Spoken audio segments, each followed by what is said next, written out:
আগামী ৫ মার্চের মধ্যে শেষ হবে ফ্যামিলি কার্ডের তথ্য সংগ্রহের কাজ, আর ৮ তারিখের মধ্যে সম্পন্ন হবে প্রস্তুতি। আর জুলাইয়ে ব্যাপক হারে শুরু হবে এই কার্যক্রম। সকালে রাজধানীর কড়াইলে এসব কথা বলেন সমাজ কল্যাণমন্ত্রী অধ্যাপক ডাক্তার এজেডএম জাহিদ হোসেন।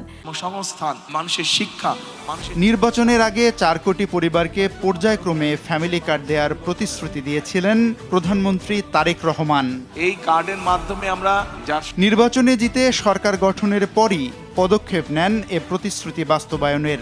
আগামী ১০ মার্চ পাইলট প্রকল্প হিসেবে ১৪টি উপজেলায় উদ্বোধন করবেন ফ্যামিলি কার্ড বিতরণ কর্মসূচি। রাজধানীর করাইল বস্তিতে মাঠ পর্যায়ের ফ্যামিলি কার্ডের তথ্য সংগ্রহ ও যাচাই বাছাইয়ের কার্যক্রম পরিদর্শন করেন সমাজ কল্যাণ মন্ত্রী এজেডএম জাহিদ হোসেন। পরে কথা বলেন সাংবাদিকদের সঙ্গে।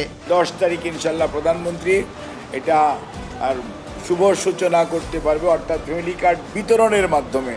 আমরা আশাবাদী যে এই পাইলটিংটা যদি আমরা সাকসেসফুলি শেষ করতে পারি, আগামী মাস থেকে অর্থাৎ ঈদুল ফিতরের পর থেকে আমরা তার পরবর্তীতে সেকেন্ড ফেজে যাব এবং গ্র্যাজুয়ালি আমরা র্যাপিডলি এটাকে আমরা স্প্রেড করব এবং জুলাইয়ের নেক্সট ফাইন্যান্সিয়াল ইয়ারে থেকে এটা আরও ব্যাপকভাবে সারা বাংলাদেশে ছড়িয়ে দেওয়ার জন্য কার্যক্রম সরকারের পক্ষ থেকে গ্রহণ করা হবে। করাইল পরিদর্শন করেন স্থানীয় সরকার ও সমবায় প্রতিমন্ত্রী মীর শাহে আলম।